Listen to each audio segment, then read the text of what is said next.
More business and economic issue indeed. That's what we'll do here on Business Morning on Sunrise Daily. Thank you so much. Ayo, now let's do business. I'm Ini John Mekwa. We'll do business starting from the global space. Now, oil prices climbed on Wednesday, pairing some of the previous day's losses as concerns about Hurricane Francine disrupting output in the United States, which is the world's biggest producer, outweighed worries about weak global demand. Take a look at the numbers. We see 34 cents added to Brent, while on the other hand, it's 35 cents added to WTI. So Brent is now less than 70. This is a rare sight to see Brent, which normally would be at least $80 below 70. So we see at $69.53 a barrel after it gained 0.5%. WTI, after adding that 35 cents, was up 0.5%. 66 dollars 10 cents. These are unusual days where both benchmarks fell nearly 3% on Tuesday, with Brent hitting its lowest since December 2021 and WTI falling to a May 2023 level after OPEC Plus revised down its demand forecast for this year and the next, 2025. Francine strengthened into a hurricane in the Gulf of Mexico, which is the United States National Hurricane Center said this, and that has prompted Louisiana residents to flee inland and oil and gas companies to shut production. About 24% of crude production and 26% of natural gas output in the United States Gulf of Mexico were offline because of the storm. And this reported by the United States Bureau of Safety and Environmental Enforcement. Now, on Tuesday, the Organization of Petroleum Exporting Countries, OPEC, cut their forecast for the world oil demand to rise by 2.03 million barrels per day in 2024 from last month's forecast of 2.11 million barrels per day.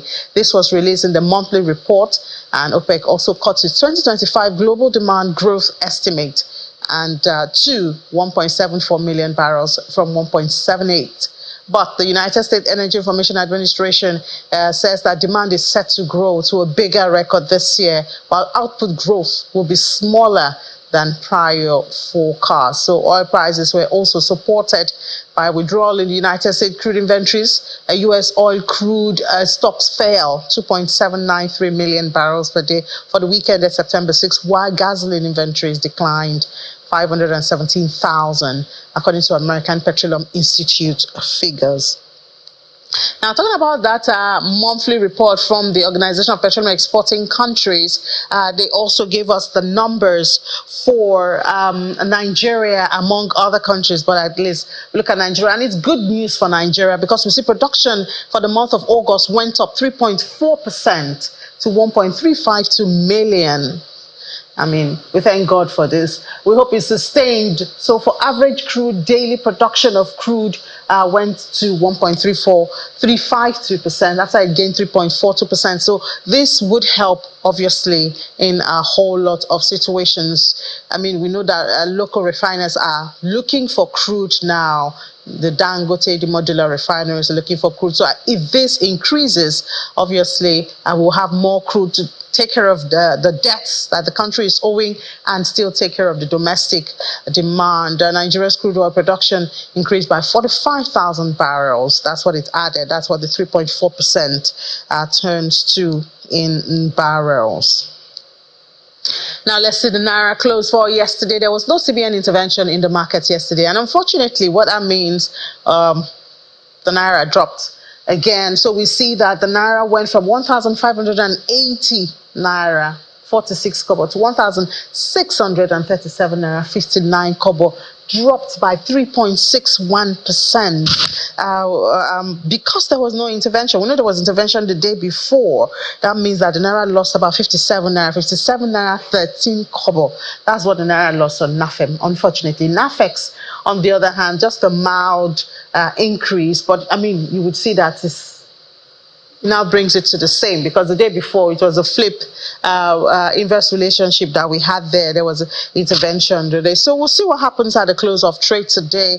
It's anticipated that the CBN will intervene again today. Perhaps that will bring some kind of balance. That's the system we're working with now, I guess. And now it seems that the CBN is even more empowered, because Nigeria's first ever foreign currency domestic bond has been oversubscribed, and the federal government has secured $900 million. They were looking for 500, but they got 900.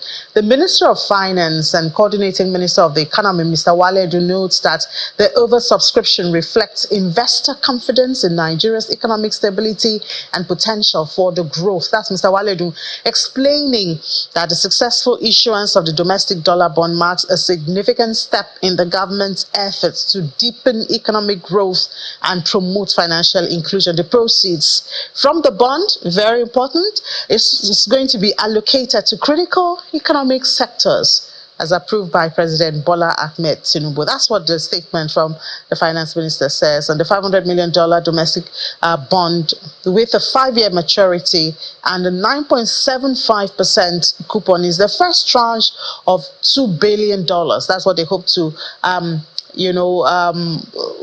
generates at the end of the day through these dollar bonds, and is registered with Securities and Exchange Commission. The structure of the bond allows the government to absorb oversubscription up to the full $2 billion program limit. So I guess we should have a conversation on how to channel this $900 million now that the federal government has gotten through this very first dollar bond, even though they're heading to $2 billion, because it is a loan that will be paid with interest to investors. That means it's going to add to our debt servicing at the end of the day. So it shouldn't be treated as free money. And we're celebrating that there was oversubscription, forgetting that it also means excess or extra, servicing of debts. Now, the Nigerian banking sector is facing serious challenges that could slow its growth.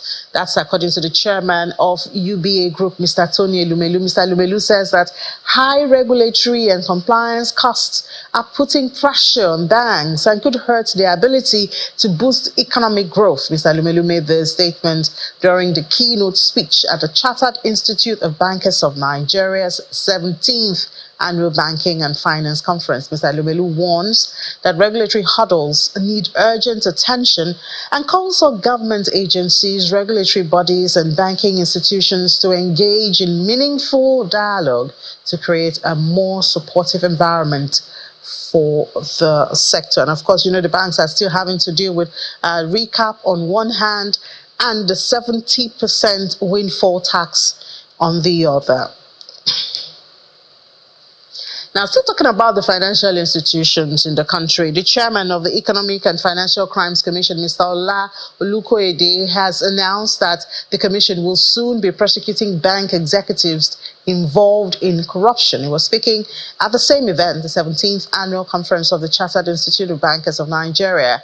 Mr. Olukoyede says that the commission's findings reveal complicity in money laundering, illegal forex sales, and trading among bank officials, while calling on the institute to step up its regulatory functions to guard against fraud. The EFCC boss says major financial fraud were conducted through the nation's banking system. The 17th Annual Conference of the Chartered Institute of Bankers is drawing the participation of top government officials, including Vice President Kashim Shettima and key players in the banking sector. The president of the institute gives his welcome remarks, restating the banking sector's role in economic development through policies of government through institutions such as the central bank. While the current administration has put in place various policies to make this growth a reality, we acknowledge that there is also a quite significant role the bank should play. However, the chairman of the Economic and Financial Crimes Commission has a different reaction to the role of some bankers. He says the commission plans to come after them soon. We will no longer fold our arms. As a matter of fact, some of the mind-boggling major financial fraud that has been carried out that looked like an onslaught against the economy was done through the banking industry. And it's so sad that we have also compiled our documents, we have made the necessary investigation, we have concluded on certain, and very soon you'll see some banks being prosecuted, some top officials being prosecuted. We need to just do something drastic. Vice President Kashim Shettima is the special guest of honor, and he is here to declare the conference open. Kindly sit down, please. He reels out some of the policies of government across all sectors to boost socio-economic development. Stabilizing foreign exchange market and improving fiscal management. For painful in the short term, the removal of fuel subsidies is designed to free up budgetary resources for critical investments in infrastructure and social services, and frequent adjustment of the monetary policy rate, a move aimed at curbing inflation and fostering a more market-oriented exchange rate system. 2. Targeted social investment programs. Recognizing the impact of inflation on vulnerable populations, we have enhanced social protection programs, including cash transfer schemes, by providing direct payments to 75 million Nigerians in 50 million households to reduce the suffering of citizens, especially vulnerable groups. A lot of resolutions will be reached at the end of this meeting, and one of such is the call for more investment to boost socioeconomic growth in the country.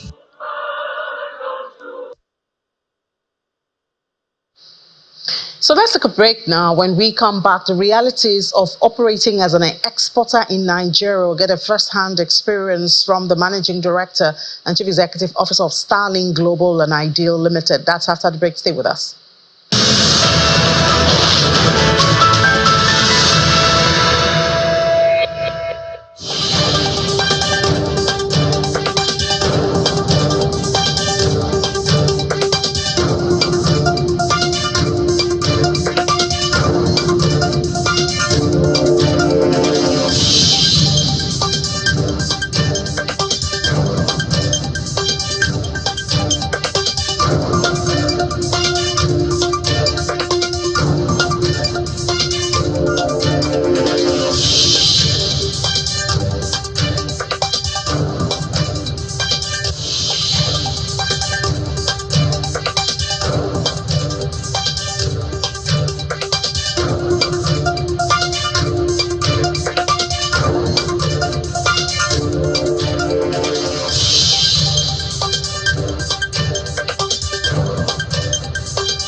Welcome back. Let's look at the realities of operating as an exporter in Nigeria with the Managing Director and Chief Executive Officer of Starling Global and Ideal Limited, Mr. Adeyemi Adeniji. Mr. Adeniji, good morning and thank you for joining us on the program.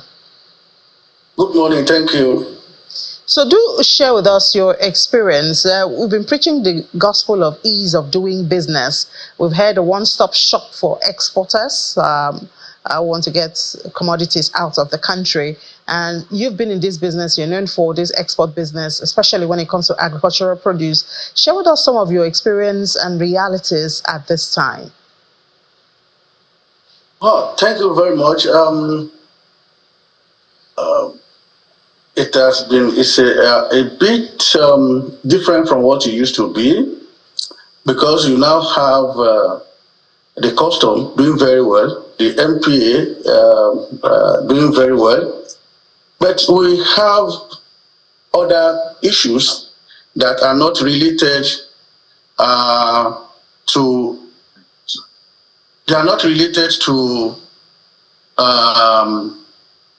the problems of the agencies or the ease of doing business office in Abuja. We have a problem of how to get to the port, which is a very critical part of the business. We have the climate change. We have the issue of backward integration. We have the problem of adding value to what we produce. We cannot continue to be exporters of primary products forever. This is at the point where Nigeria needs to stand up and look at, say, we need to change the narratives. Nigeria, as big as we are, our population is increasing. Land is not giving birth to children. People must eat.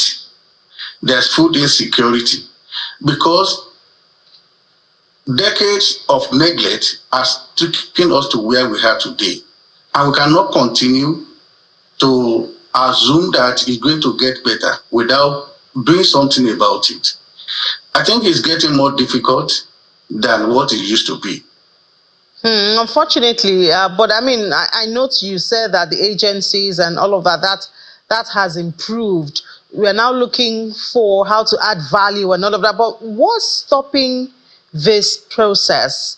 Because I know there are some incentives that are available to exporters that are supposed to encourage backward integration, development of the value chain, especially of these crops. But so what are the hurdles that have stopped this from being reality? Well, there are so many factors. And I will start with the incentives. Which incentives are we talking about? The government stopped paying incentives to exporters since 2022, I think 2021. So many people have backlog of those incentives that were not paid, and also discouraging new entrants into the business because it is not the government is not consistent with the policies of incentivizing the exporters. I'm very sure there are double taxation or triple or quadruple. In fact, I don't know what to say about the taxation in Nigeria. You have the agencies collecting money from exporters, almost about 13 to 20 of them, doing overlapping job and collecting money. I was talking at a forum yesterday where you have the quarantine doing issuing certificate for fumigation and collecting money, and FBI is the one that will do the fumigation and they will also collect money. It's just an example. You have all the agencies at the port not doing, they don't have a scanner. All of them will be there to do physical inspection. So there is no incentive to exporters. We are paying taxes. Next, we are paying. I know my company has paid more than 3 billion or 4 billion naira this year, just in 9 months as export tax, and I will pay income tax. I will pay all these agencies. At the end of the day, there is no incentive. Express expansion grant was stopped in 2021. Up to today, government has not revisited it. So these inconsistencies make it so difficult for people to plan and what next to do. So, and coupled with all the infrastructural deficiencies we have, no electricity, you have to generate your own power. The roads are not good. You have, in Lagos State, especially on your road to Apapa Port, expect recently when you have custom and MPA, they try to dismantle the political talks that on the road. You have 35 roadblocks between Mile 2 and Apapa Port. All of them collecting 5,000 naira per container to move. So how does it work? So the cost of doing business in Nigeria is too expensive, difficult. Yes, the office of doing business are trying. When you complain to them, they will try to help you. But they don't have the political leverage on Lagos State to stop their political appointees or political talks on the road. Then you have the regulators like the Shippers Council. They've been established since 1976. They are just toothless bulldog. When you have a problem with any shipping line or terminal operators, they can only encourage them and beg them. They don't have the legal backing, constitutional backing to put sanctions. So it makes a lot of things difficult for exporters in Nigeria. Yeah, I mean, those realities you have said, obviously, I mean, paying more than 13 taxes and plus the non-political actors also still collecting some of those monies on the road. But I don't know if you've been following the proposed reforms by the Taiwo Oyedele Committee. Do you hear some of these issues being captured in the proposed reforms, which we hope to be implemented from next year? Well, I'm sure you are also a Nigerian, and you understand that everybody has lost confidence and trust in government. That is the fact. Because you see, when government promises something and it doesn't happen, then they are being, and because of this impunity, nobody gets punished for whatever infraction, and you are not even sure that the government is going to do whatever they promise. Then it becomes a bit problematic. For Starlink, we do businesses outside Nigeria, and in West African countries, Ivory Coast, Guinea-Bissau, in Senegal, in Gambia, we find that these are small countries. The people there are very lazy. They are not as hard working as Nigerians, but they have processes and procedures. You can plan, because planning is difficult. It's the most difficult thing to do in Nigeria. You can't plan your export. You are not sure when one agency will say, we need to stop your container. But in those countries, they will tell you when to bring your container. The port authority is functional. The custom is doing better. And anyway, Nigerian custom has improved. But what about all other agencies? They need to take a step forward by putting their scanner. And we need to appeal to Lagos State government. There are these political talk that has helped them to win election. They don't need to give them, they cannot be rent takers on the road. It's becoming more difficult. If you don't, I have 93 trailers. None of them have side mirrors again. Because these people, if you don't give them the 5,000, they will break your side mirror. So you buy it again, then they will break it. So it's also an asset on the road. So I don't know whether the government this time around is going to do what they promised. But genuinely, so many people have lost confidence and their trust. But Mr. Adeyemi, I know that you do have conversations with, for instance, in Lagos State, you do speak to the people in power. Have you brought up this conversation, especially the issue of thugs on the road? Because, I mean, these are common sights.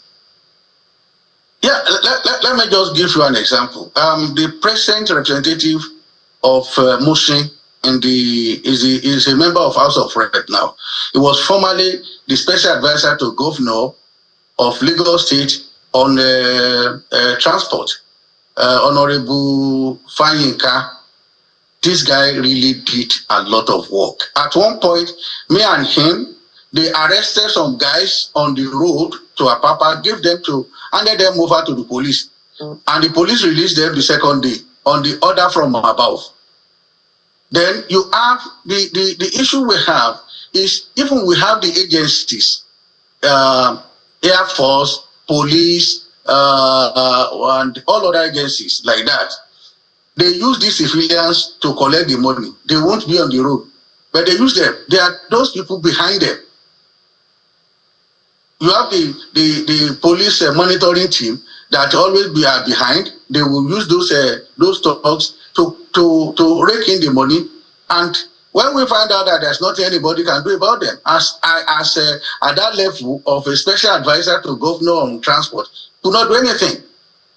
So until the guy left and became the member of House of Rep, and that is it. We don't know what to do again. We complained to MPA. MPA took this thing to the office of the governor of Lagos State. Up to today, we don't have a reply.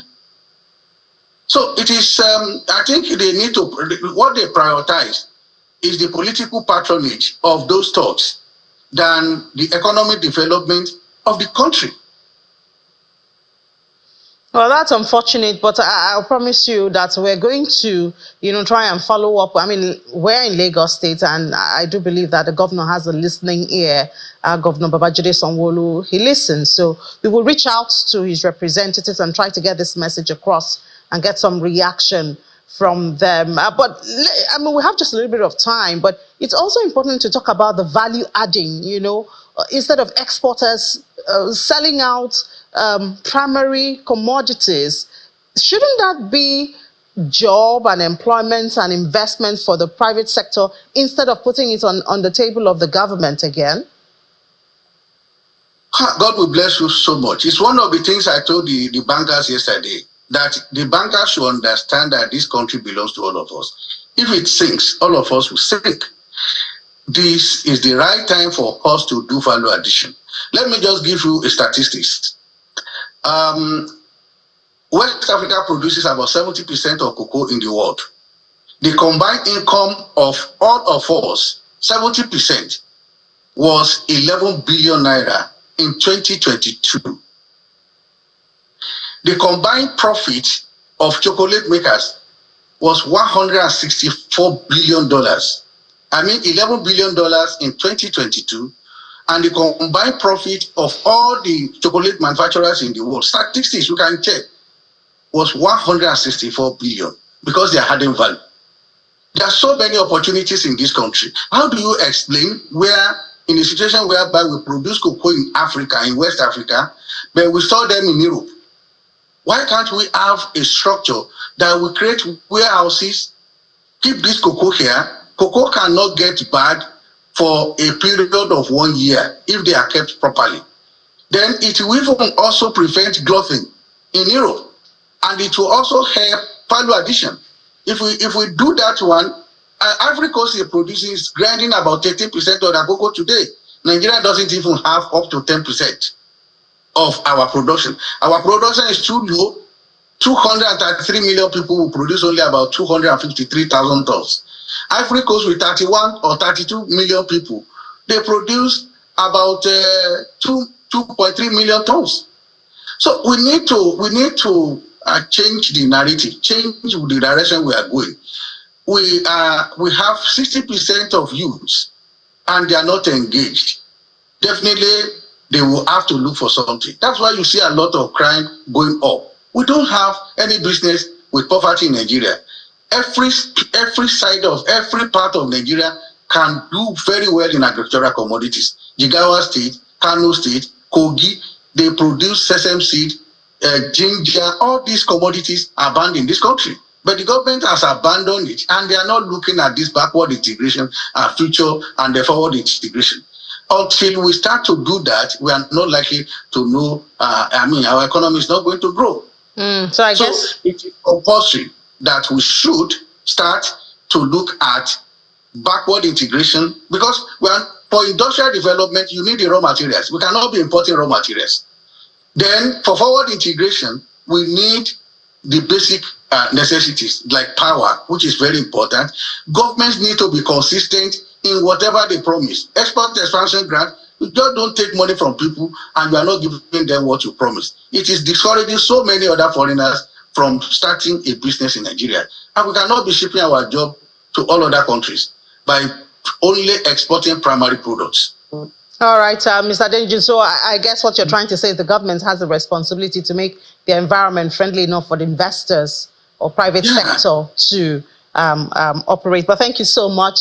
We're out of time, but thank you so much. And we do promise to reach out to the Lagos State government on, the issue you have raised, which is about the fogs on the road. I know it's not new, but I mean, as you said, we'll continue trying and working on that. So thank you so much, Managing Director, Chief Executive Officer of Starling Global and Ideal Limited, Mr. Adeyemi Adeniji, for your time. Thank you very much. I appreciate it. All right, we barely have time for the market, so I'll just hand over to my colleagues in the Sunrise Daily Studio. But Laddie Williams will be here. He's back, thank God. And Anita Edet, they'll be here to give you intraday numbers and a whole lot of other information. 55 minutes of going around the world of business. That's what Business Incorporated is about. Laddie Williams, Anita at 1 p.m. I'm signing out. Back to Sunrise Daily.